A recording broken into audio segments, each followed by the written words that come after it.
शादी के बाद टुन्नी चिड़िया अपने सास ससुर और पति के साथ रहती थी। जंगल में खेत का पूरा काम वही करती थी। उसकी सास उसे बहुत मारती थी, पूरा काम कराती थी। देख बहू, इस बार जामुन बहुत महंगे बिकने वाले हैं, तो तू आज से जामुन की खेती शुरू कर दे। मीठे मीठे जामुन के बीज लाकर खेती शुरू कर दे। ठीक है माँ जी, आज ही मैं हिमालय जाकर मीठे जामुन के बीज लाती हूँ। वही होते हैं मीठे मीठे जामुन। अच्छा, जल्दी से जा और मीठे मीठे बीज लेकर आ। वो चली जाती है हिमालय से बीज लाने के लिए।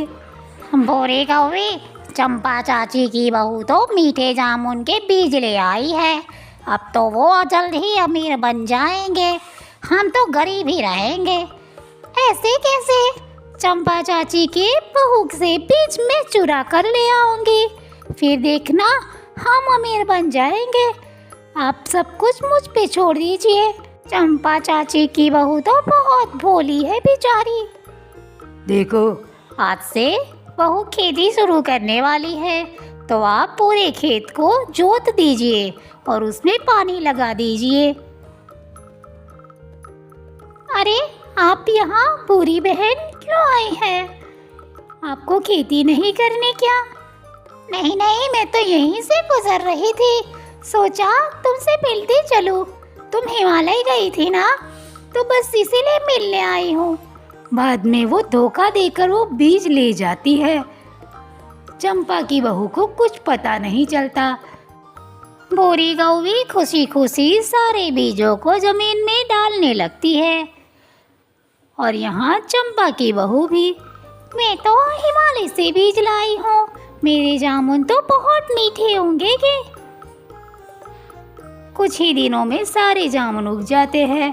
अरे वाह, मेरे पेड़ पर तो कितने बड़े बड़े जामुन लगे हैं।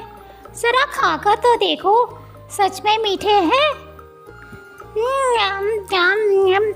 अरे शहद से भी मीठे हैं। अब तो हम जल्द ही अमीर बन जाएंगे। जल्दी से कालू जी को बता कर आती हूँ। माँ जी देखिए, आपके कहने पर मैंने जामुन की खेती की और कितने अच्छे जामुन उगाए हैं। हाँ, देख रही हो। तेरे जामुन तो अच्छे हैं, लेकिन मीठे हैं क्या? मुझे चखने पड़ेंगे।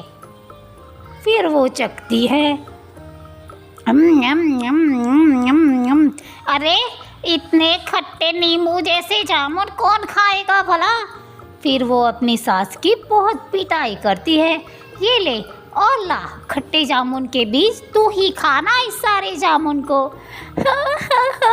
अरे भगवान, मैं तो मीठे जामुन के बीज लेकर आई थी और ये क्या हो गया? अब तो मेरे पास कोई रास्ता नहीं है। रुको बेटी, ये जामुन मीठे ही थे। उस कौवी ने तुम्हारे बीज ले लिए थे। मैं अभी ये सारे जामुन मीठे कर देती हूँ। अच्छी परी आकर सारे जामुन मीठे कर देती है। मैं हमेशा अच्छे लोगों के साथ रहती हूँ। शुक्रिया अच्छी परी।